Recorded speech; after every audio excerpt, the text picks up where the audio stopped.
I'm delighted to be here for what is such an important session. And I just want to say as well, thank you to Women in Football for putting on some amazing webinars across the past year or so that have kept us all connected.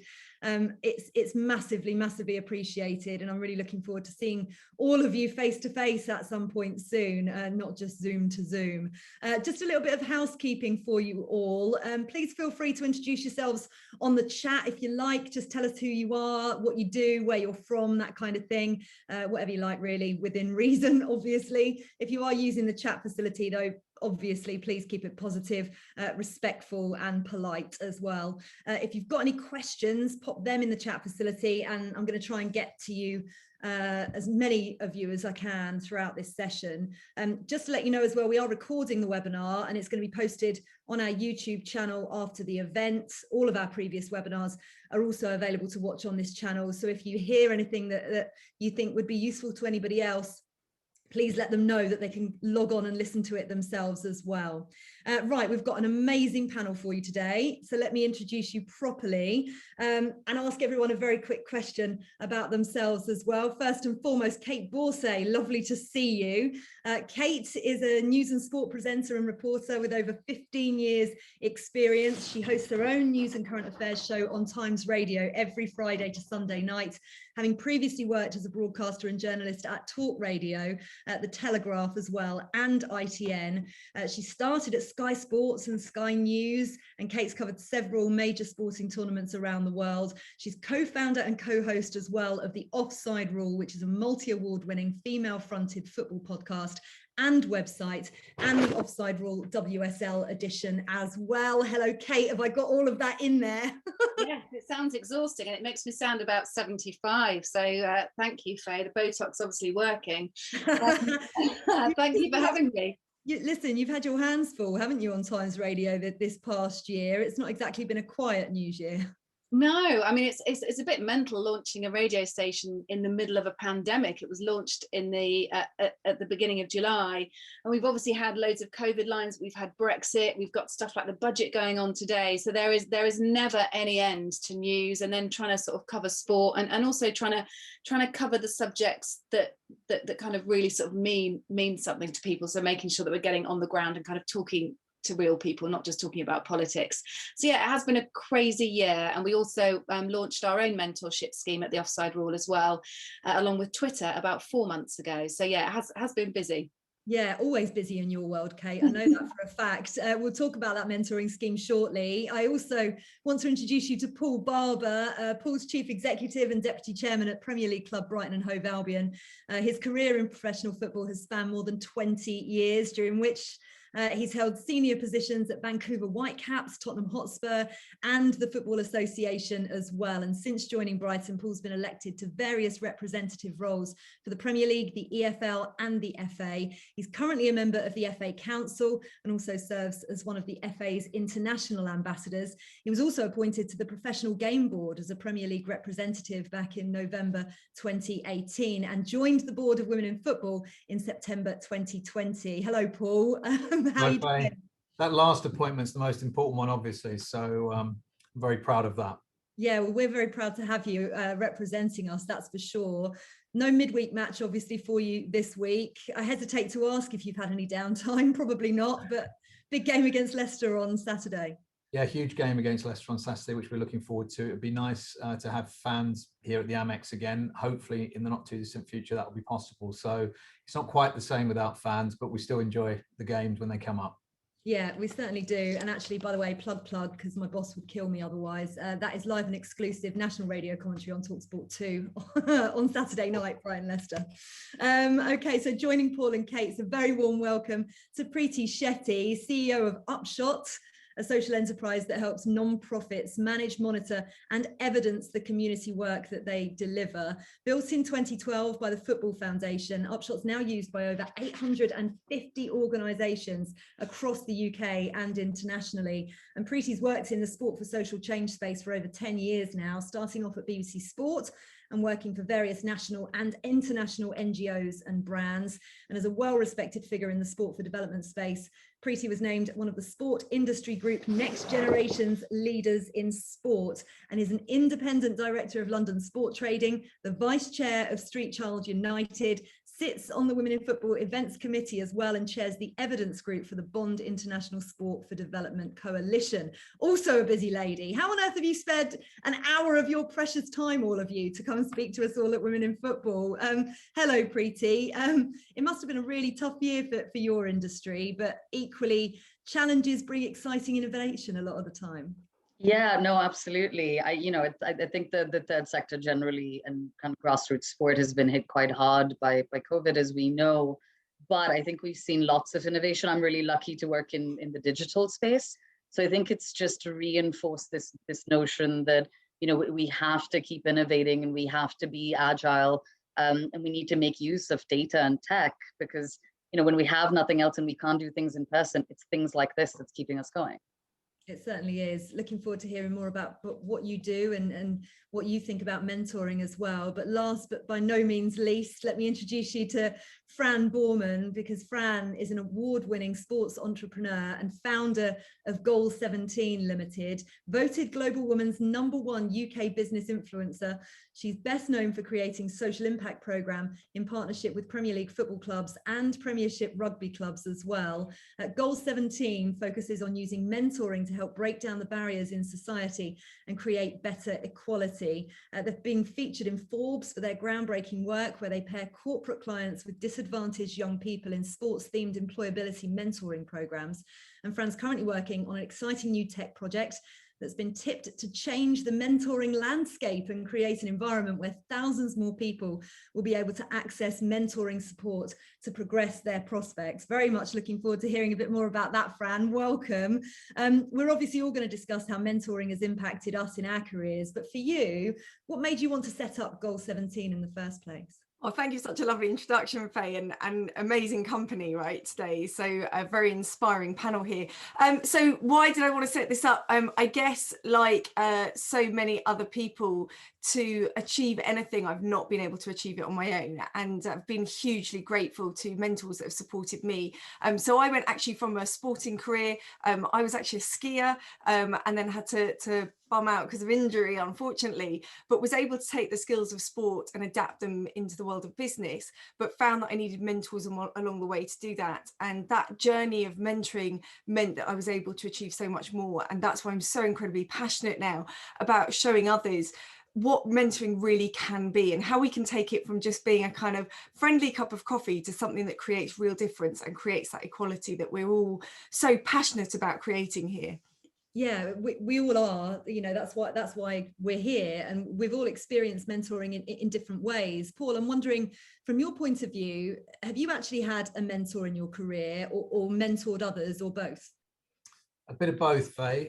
To be honest, I mean, it's been a long career, so there's been a lot of people along the way who've given me a lot of help, and I think at different times you need different kinds of help.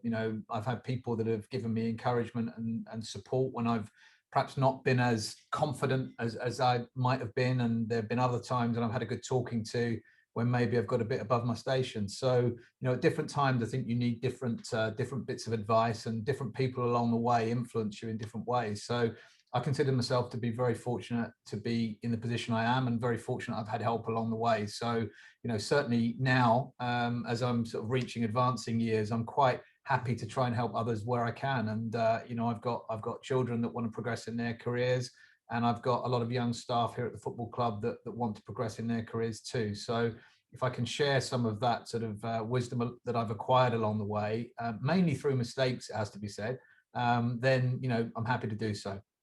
And actually the mistake side of it is crucial, isn't it? Because everybody thinks the career is just like, here you go, you start here and up you go. And actually there's quite a lot of bobbles along the way.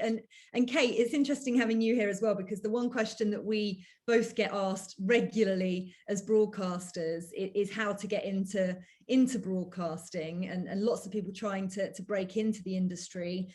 From a personal point of view, I give everybody, plenty of time on email whenever I can, but most of the mentoring I give is informal. And I know at the Offside Rule, you've been fantastic, you, Lindsay and Hayley, and the amount of help that you've given youngsters and given them a platform to grow as journalists has been really important. But what experience have you had from it, from giving it as well as receiving it? I think from giving it is kind of a lot about female allyship and providing a platform where younger women feel that they can apply for what are voluntary roles. I mean, it's still a largely voluntary setup that we have, but it's about and it's about trying to capture women from other industries who would have loved to have gone into sport 5 or 10 years ago, but for whatever reason haven't been able to do that. Maybe there wasn't an opportunity for them. I think we've progressed so much, haven't we, in kind of giving women roles within sport and understanding the importance of having women within, you know, sports roles and within sporting companies. So it was kind of, you know, for us to provide allyship, to provide friendship, and then also to give experience on people's CVs as well, you know, so that if they're with us on the social media team or they're with us as a sub-editor, quite a few people we've worked with have then gone on to, you know, write for Goal magazine, write for 442, or then gone on to the social media teams at Sky Sports or elsewhere.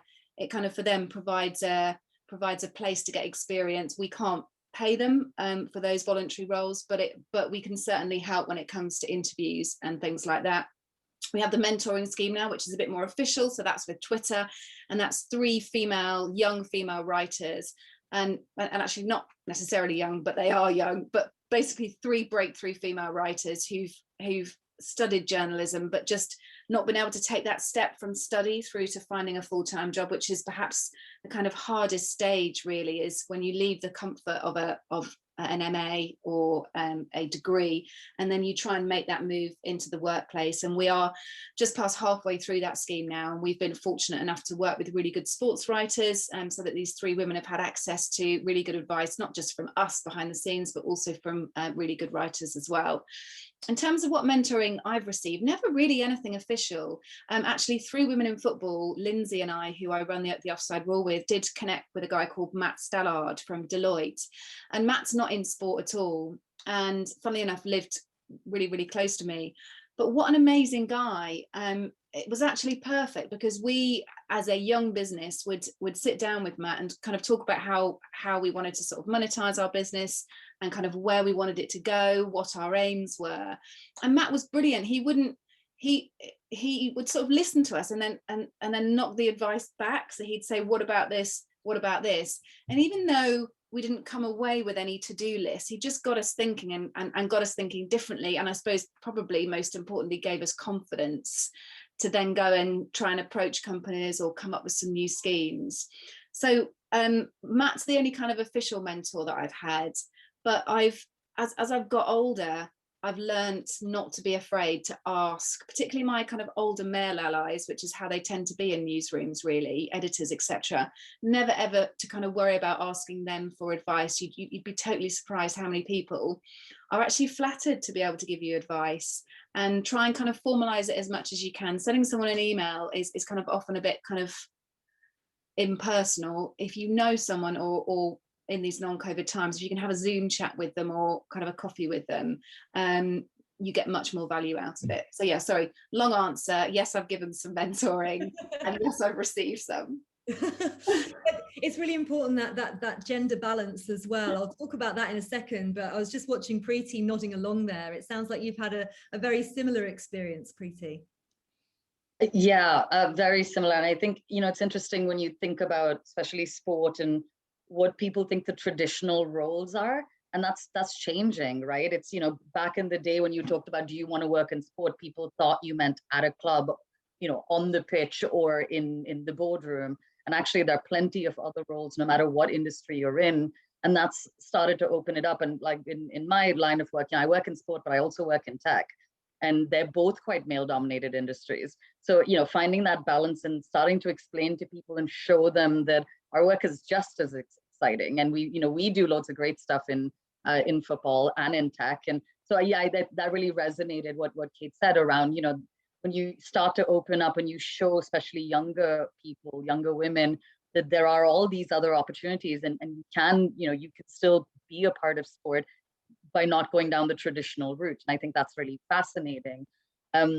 for me, I've also had the experience of both. I've been mentored, I've been on mentoring programs. I don't think I've had a single mentor. And I think, again, similar to Kate, they've been bosses or colleagues. And depending on where you are in your career or in your life, you want a different kind of person. Like your boss is not necessarily the appropriate person, or your friend is inappropriate either.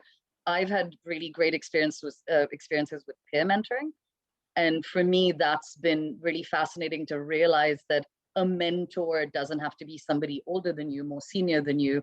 It could just be somebody that's doing a similar job somewhere else. It could be somebody that's on a similar trajectory, but they have experiences to share, and they might have been through what you've been through before. And that's been really interesting. I think once I realized that, I started to reach out a lot more to peers to say, hey, I've got a problem, or I'm stuck, or I'm wondering about these things. Could you chat to me? Could you? And I agree about then trying to formalize it. It could just be casual over a coffee, but it could be, this was really therapeutic. Can we do this once a month? And, start to build a bit of structure around it.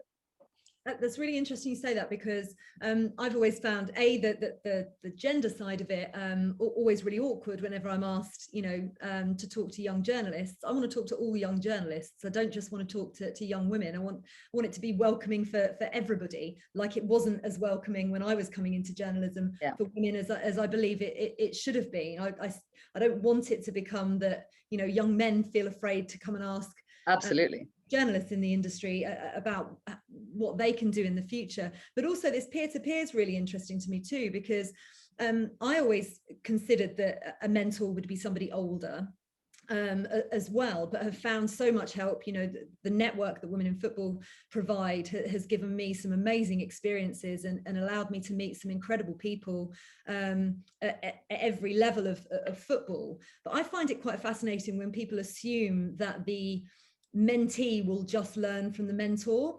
Actually, yes, it's a two-way thing, and particularly now when you talk about tech, tech is not my forte, believe me. And so if I'm talking to somebody in the younger generation, make it sound like I'm ancient, but compared to them I am, but talking to someone younger about tech and their experiences of what they do in the broadcasting sphere or in the sports sphere, I learn so much from them, and I think that's really quite key. And in terms of what you do, Fran, is that something when you're setting up these mentorships for people, do you kind of have guidelines that they need to adhere to? Yeah. No, it's brilliant, and I'm just like loving hearing the conversation here, because there's so many things. So in answering that, actually also picks up in some things that all the other panelists have said. So for example, Kate said, she's had mentoring, but it wasn't formal.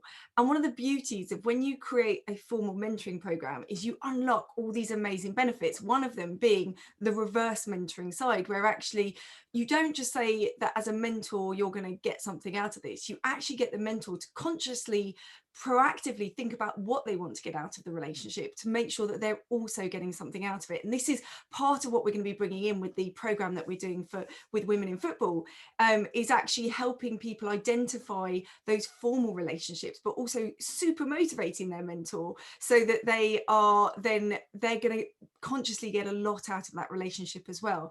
And if we know anything from the last year, is that we need diversity of thought in our workplace, and that means that we need more people exchanging ideas. And that doesn't matter whether you're the mentor or the mentee. Fundamentally, you're both learning from each other. And Paul also mentioned about sharing that experience. And this is where, and I'm going to go off on one now, because you're going to realize just how much I love mentoring. But this is where, mentoring is so uniquely effective, because it's about lived experience. And I think everybody touched on this. It's not about textbook stuff. I mean, technically, we could all learn anything we want these days from YouTube videos. But where mentoring is unique is it tells you the good and the bad. Like Paul had someone say, hey, come on, notch it down a bit, buddy. Having someone that you can have that relationship and say, look, this is what happened to me when I did that. That goes beyond anything that you can learn online or anything like that. It's that human connection, which, let's be honest, right now, today, we need that more than anything. We need more people raising each other up.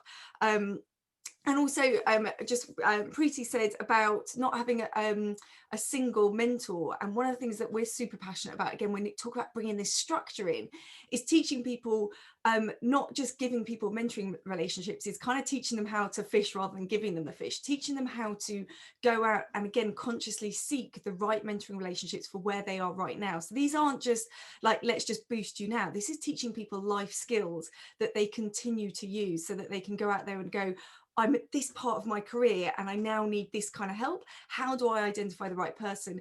How do I then get them to actually mentor me? Because that's the next thing that's super important. And then how do I make sure we both get the most out of that relationship?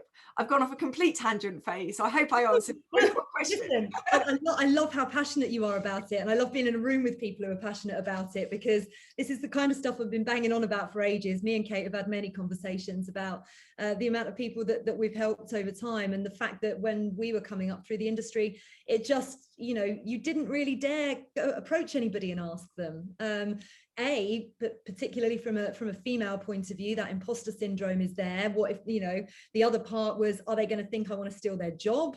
There just wasn't that kind of opportunity to the confidence that you're talking about. And I wish somebody like you had come and spoken to me in my 20s and given me that kind of injection of, and I guess, and again, like, shout out to women in football here, because this is what this is doing, and this is why this is so incredibly powerful, because and we've all alluded to it, all of the panelists here said we all feel that imposter syndrome, we all need that little boost of confidence. And when you get together, bringing people together is just so powerful. So when we come together as an organization and we've got women in football there, it's not just like little old me saying, please mentor me. It's actually, I'm part of women in football, and together we've got this big collective push to help progress women through the industry. And that gives all of us that confidence to kind of step up that bit more. And then again, just as Preeti said, that peer-to-peer, even just sharing with each other, how's it going, finding the right mentor for you, and being able to share that with each other is where it's so incredibly powerful. I was wondering, Paul, with regard, obviously you joined the board of Women in Football, which is really important to make sure that people know Women in Football is not just an enclosed women's space, no men allowed. We celebrate our male allies. I wouldn't be where I am today without some amazing men throughout my career supporting me and giving me advice when I've needed it, albeit on a very informal basis. But do you think it's quite helpful to have that kind of mixed gender mentor-mentee relationship, because you maybe get a different angle on things that maybe woman to woman or man to man might not bring?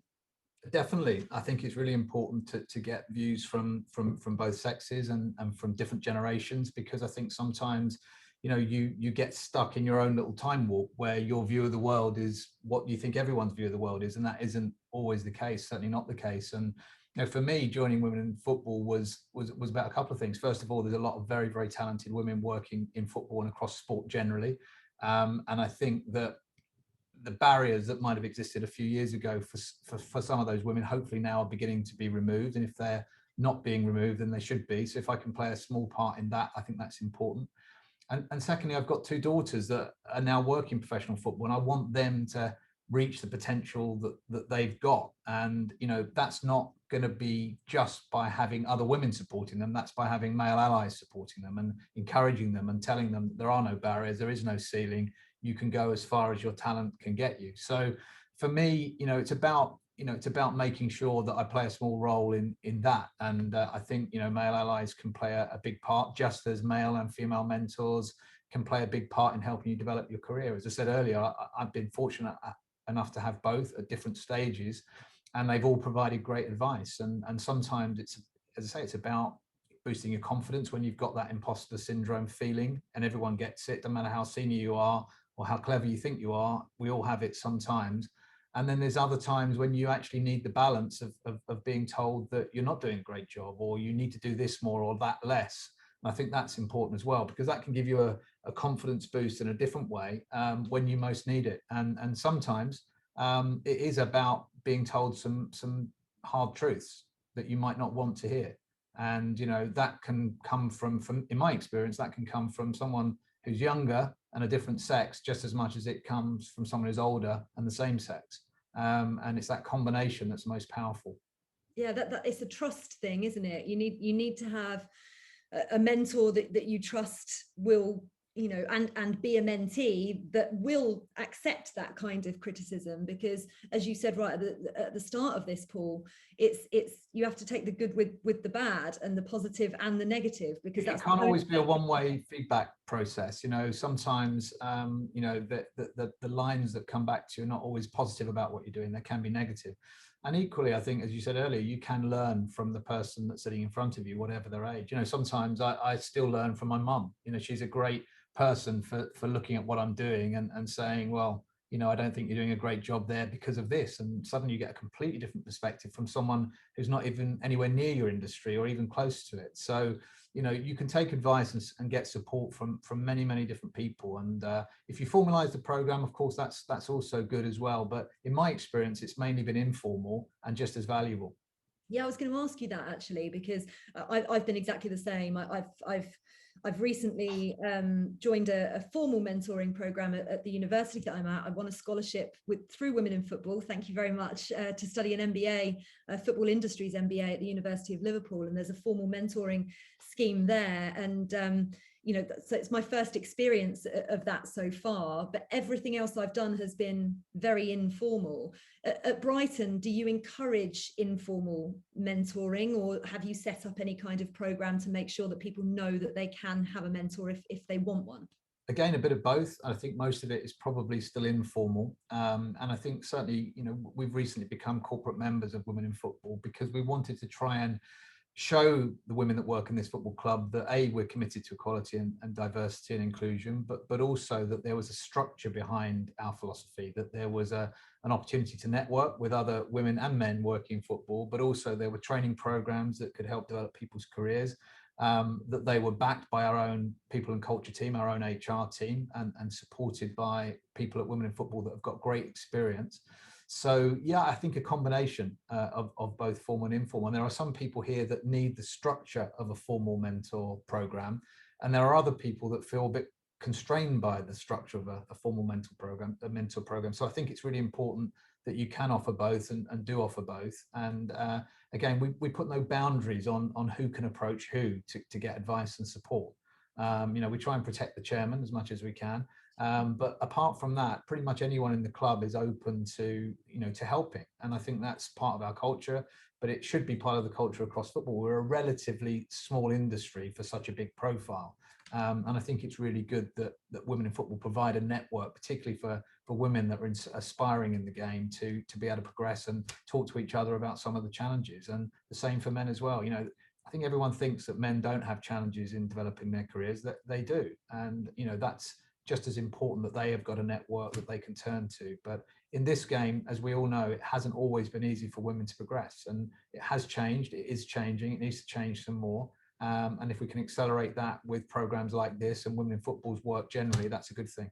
Yeah, I agree with you. And I also think showing that the young men coming through into the industry, that sport is a very open place now, and changing the culture, or changing the perceived culture of it is crucial. And by teaching them quite young that certain language, behavior, etc., is not going to be tolerated, but showing them that through experience is actually really important. Preeti, I wondered what you thought if somebody was to come to you and say, you know, becoming a mentor is not for me, I don't feel like I've got anything to offer. What would you say to them? Yeah, I think it's really interesting. And, you know, we touched upon the kind of the two-way street thing quite a lot here. It's benefits on both sides. And, you know, it's a commitment. Again, whether it's informal or formal, it's something you're committing to. You're committing to someone. And I think you have to take it seriously, right? And for me, the question on either side, whether you're thinking of becoming a mentor or looking for one, it's really trying to understand what you want out of it. Because, you know, otherwise you go into this and you commit and you say, and, you know, yes, it's flattering when people ask you, but do you have the time to give to this person? You know, what is it that you're trying to share? And I think we think and I've made this mistake before, you know, people have asked me if I would mentor them. The point isn't to create them in your own image. You know, we have this tendency to give advice based on what we did. You should do this because I didn't do it, or I did do it. Actually, that isn't our role at all. I think as a mentor, it's very much around empowering the person themselves to be more of what they already are, as opposed to who we are or who we want them to be. And So it's a commitment. And I think, if people, so it's something you should think about and not take lightly. However, the benefits are incredible. For me, we think about the skills. It's not just giving back and, being able to hold the door open, as we talk about a lot for the people coming after us. It's also just your own skills. Like for me, it's made me a better manager. Like it's allowed me to practice active listening, something I'm not very good at. But having a mentee, this isn't about me, it's about them, and you worked at their pace and their questions. And that, for me, I've taken a lot of that. I've learned a lot from them, and I use that in my day-to-day life. And it's hopefully made me a better leader. So, I think if you're thinking about it, it's definitely something you should do, because you will gain from it. You'll help somebody else out, but don't take it on lightly, because, I've seen so many examples of people saying, especially people in quite senior positions, saying yes to lots of people because they don't want to say no to somebody, but they don't have the time to mentor 17 different people. So everybody's losing out, and you're better off in that instance saying, I think this is great. You know what, why don't I introduce you to somebody? Or why don't we talk about what you want and we see if we can find you the right fit? Why don't I refer you to a great program that already exists? So, I think it's fascinating to think about it from those perspectives, but really, and we touched upon reverse mentoring earlier when Fran talked about it. We need to think about where the burden is a little bit. And I think sometimes we look at this and, when we talk about diversity and inclusion, especially in the last year, we've seen this a lot. We've seen people say, well, let's do some reverse mentoring where we get people of color to mentor, where, their bosses, or the other way around. And that can work really well. But there needs to be a plan in place. We need to understand what both people's objectives are, because it can be hugely burdensome for someone that is already struggling to have to then explain to their boss why they should do it differently. You know what I mean? So I think it can be quite a sensitive thing, because you're thinking about vulnerabilities. So yeah, hopefully I haven't scared anybody with all of this, because you should do it. Mentoring is great, but I think you should think about what you want out of it as much as what you want to give somebody. Yeah, that's a really good point. And actually, speaking of programs that already exist or are about to exist, Fran, the new Women in Football mentoring program, what can people expect from it? So actually, I mean, it's been a really brilliant run into it, Preeti, because it's about this actually helping people make sure that they are doing things for the right reason. They're consciously going into mentoring and then giving them the framework around it. So what we've devised in partnership with Women in Football is a program where we don't want to do the usual where you just go out and get a load of mentors and mentees and match them and hope for the best. What we want to do is give people these life skills of actually how do you go around finding the right mentor for yourself and setting up that mentoring relationship. So what they can expect is we're going to run a course where we are going to focus initially on the people that want to be mentees and help them identify what progression do they want to make, what do they want to achieve, and then who would be the right people to help them achieve that. And as I say, this won't be for the whole of their career, it could just be for this first program. What would they like to do? And then we're going to actually help them go out and find and actually secure those mentors, which is around learning how to actually present that to a mentor, exactly like Preeti just said, that you don't want to like throw people think, have I got time for this? Actually being really clear and having really kind of directive with that mentor, so you can really show that you've done your homework. You're not just turning up and saying, can you mentor me? You're turning up and actually going, this is what I want to achieve, this is the kind of time frame I'm thinking of, and those kind of things.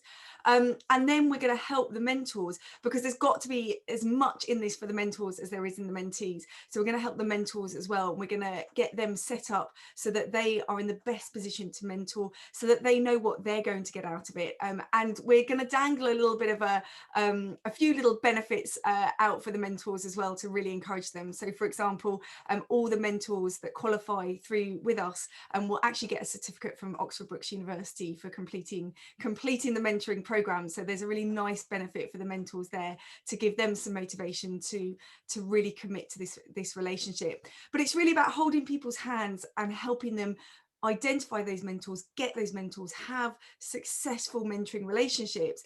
And then that may not be the mentoring relationship for the rest of their career. It might just be for 3 months, 6 months, 12 months, but teach them the skills so they can then repeat that all the way through their career and continually getting those benefits.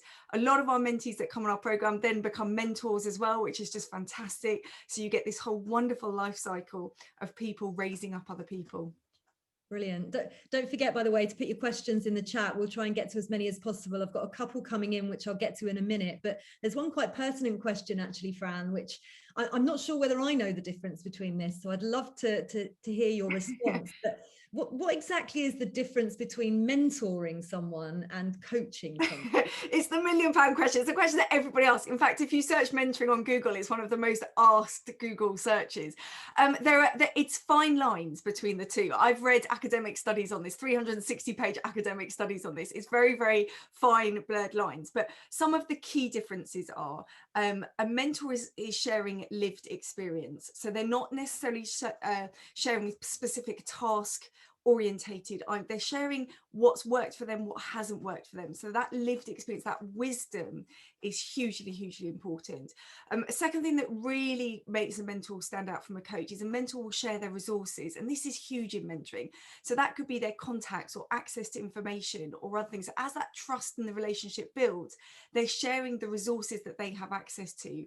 And that's where mentoring is so powerful, because we've all heard that phrase, it's not what you know, it's who you know. That doesn't necessarily mean that a mentor is going to open up their black book completely, but it is that kind of that attitude of sharing resources when the trust is built that can really push people forward. And it's taking a much more holistic approach to development. So again, it's not just, again, not task orientated, it's holistic orientated. So it might be, for example, a mentoring relationship could be around, you know, this specific area of my career, but it could also be around, I'm really struggling with my confidence. How did you deal with when you had imposter syndrome, which usually wouldn't be so focused in coaching. It would be much more, this is, let's complete this task and let's get you to complete this task. Excellent. Well, I think that answered it. It is like such fine lines. I've had the same thing. And I always think open questions are always the best, or leading questions.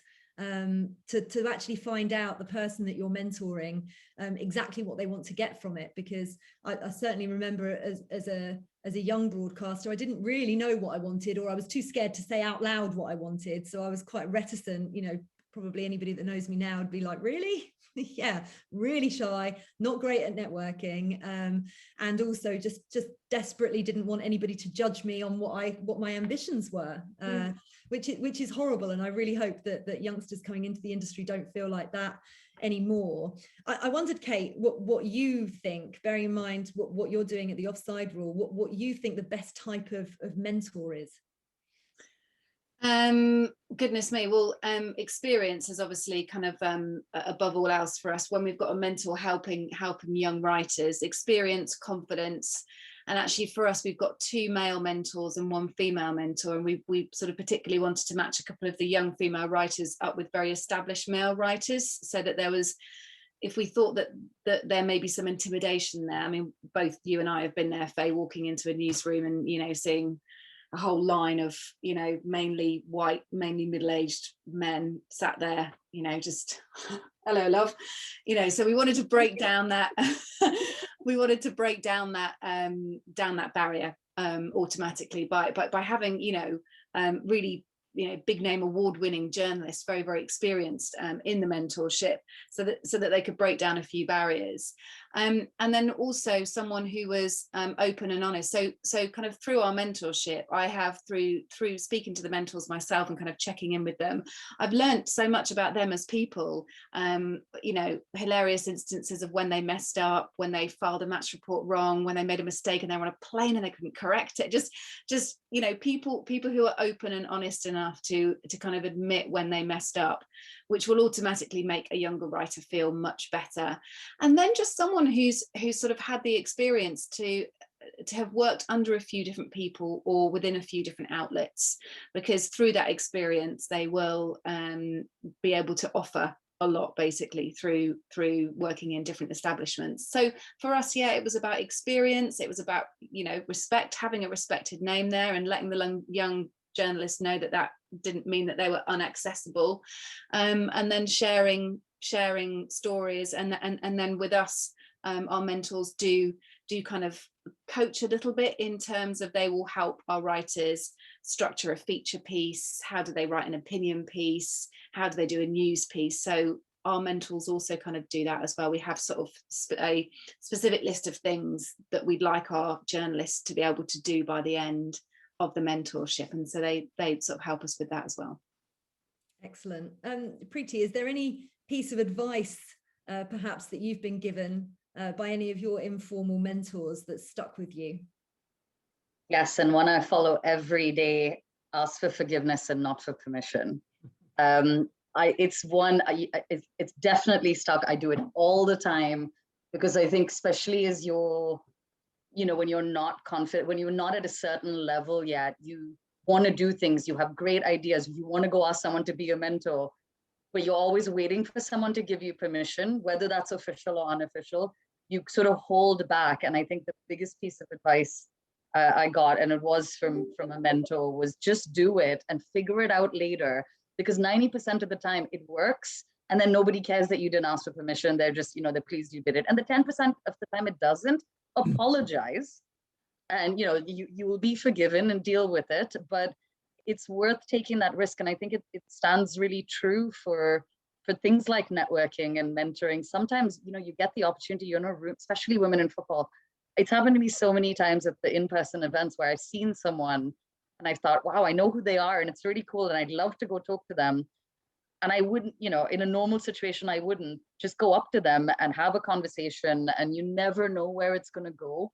And I think being brave enough, and everybody has said it today, everybody has a little bit of imposter syndrome. So, putting that on the back burner and just taking a chance, because the odds are they might not have time to do it, but they're not going to be mean to you, especially in this environment. The beauty of a Women in Football network is we're already committed by being in this group. So if they don't have time, they'll tell you they don't have time, but the odds are they'll try and help you out. And I think that was it's great advice, and I always follow it. And sometimes gets me into trouble. that actually perfectly leads me on to Danny Johnson's comment. Thanks for putting this in, Danny. I really appreciate it. I'm going to ask this to Paul, bearing in mind I know what Paul's schedule is like. A lack of time and the demands of mentee care are just two barriers to successful mentoring. Do you agree with that? And how do both mentor and mentee overcome these barriers, especially within a fast-moving industry like football? Yeah, time is always a barrier to anything if you let it be, isn't it? But there's a lot of hours in the day and there's a lot of days in the week. And I think, if you're committed to doing something, you can always find time. I always try and find time to reply to people. I can't always give them as much time as they might need, but sometimes it's only 5 minutes that they need. And I think we can all find 5 minutes. So yeah, it's a barrier, but I think you have to find a way. And, going back to the question you just asked, Preeti, what was the best advice you ever had? Well, the best advice I ever had was about there being no substitute for hard work. And, you can be the most talented person in the world, but if you don't work hard, you're probably not going to fulfill that talent. You can be the luckiest person in the world, but eventually your luck runs out. So hard work, comes into it. And I think, if you're prepared to mentor someone, if you're prepared to give them a bit more time, find the time, then it works. I'm probably going to be flooded now, aren't I, with requests to find 5 minutes, and that's going to very quickly backfire on me. But that's life. But I think I do think that barriers are there to be taken down, and it doesn't matter what walk of life you're in and what you're being asked to do. You can find a way if you really want to. And you make a really good point there, because particularly people contact me on LinkedIn to ask for advice. It literally takes me a few minutes to give them some kind of direction that they can travel in. Even if I can't give them a phone call or a coffee or anything like that, I can give them a few minutes on LinkedIn to suggest where they could go, places like Women in Football and the new mentor scheme, to the Offside rule, etc. That's perfect. I'm going to direct mine to you, Faye. That's perfect. I mean, that's ideal. Off LinkedIn. No, I'm joking. Hey, can I just add something to this around time as well? Because one of the reasons that Goal 17 has grown as quickly as it has is we wanted to address this issue of time head on, because we know that that's one of the reasons that many mentoring relationships peter out, is because a 5-minute conversation turns into like a 3-hour lunch, and then people just don't have time to it.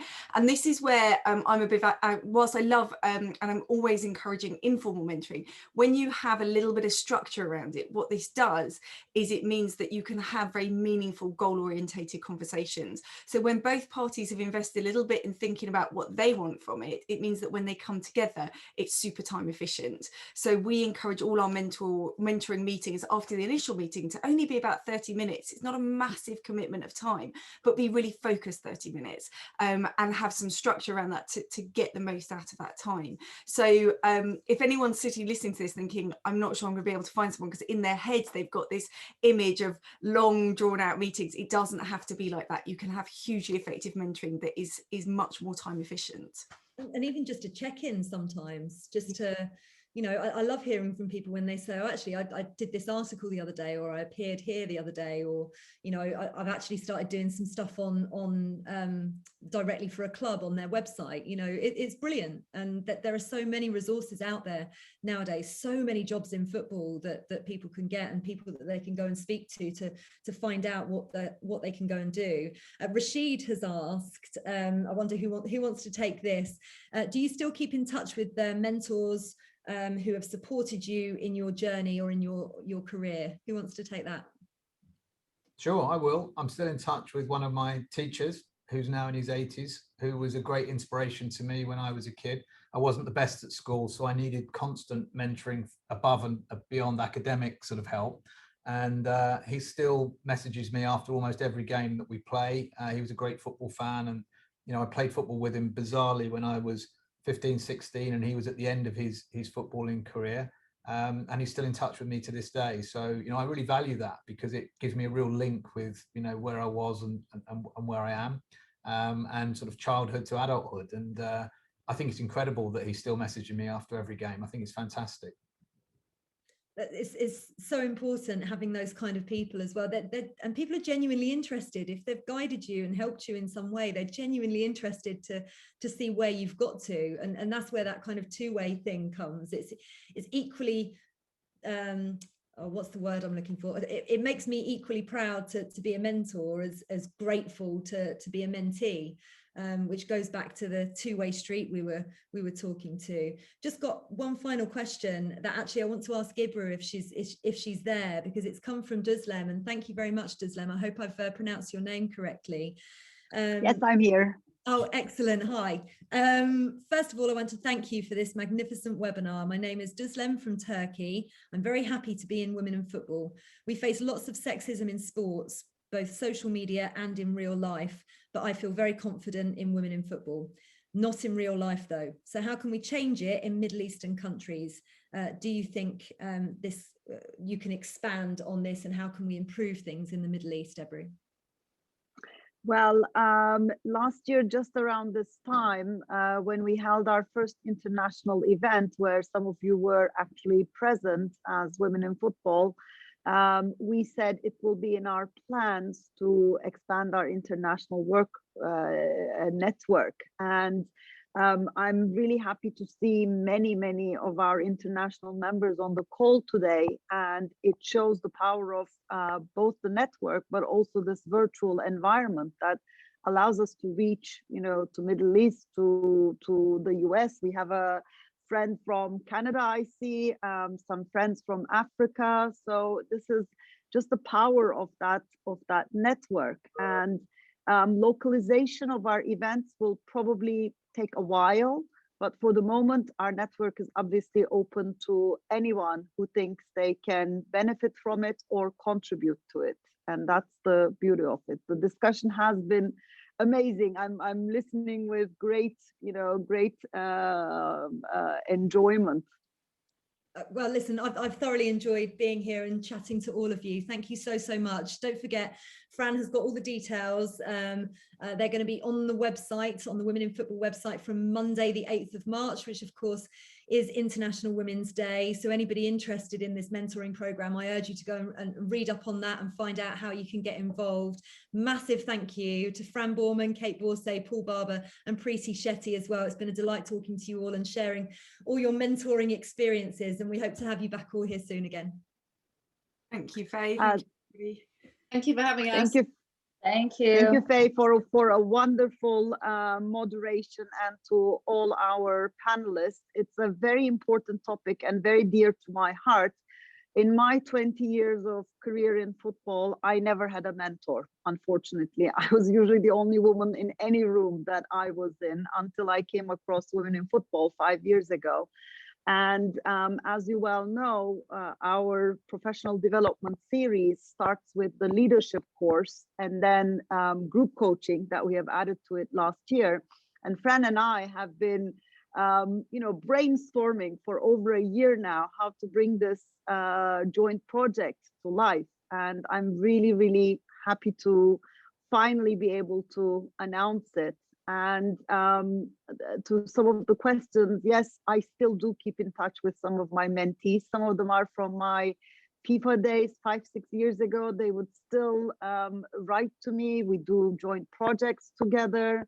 So it's a lifelong relationship if you actually know how to benefit from it in that two-way relationship that everybody talked about. So for anyone that is interested in the program, as we said, there will be more details on our website next week. But I also want to celebrate some women who are on the call today, and especially one of our wonderful friends, Laura McAllister. She's going for a very, very important election in a few weeks. She is hoping to be the UEFA representative on the FIFA Executive Committee. She has put together an amazing campaign, and we are all, supporting her, behind her, and really looking forward to her being elected and representing women all over the world. She's an amazing ex-player, governor. She's great in governance and a big campaigner. So we're all keeping our fingers crossed for her. And I hope whatever support we can give her as our network, we should do that and support her for that wonderful upcoming role, hopefully. So many thanks to everyone for your time and for joining us today. And we'll be following up with more events and more roundtables. So stay tuned and bring in more members to join us over the next few weeks.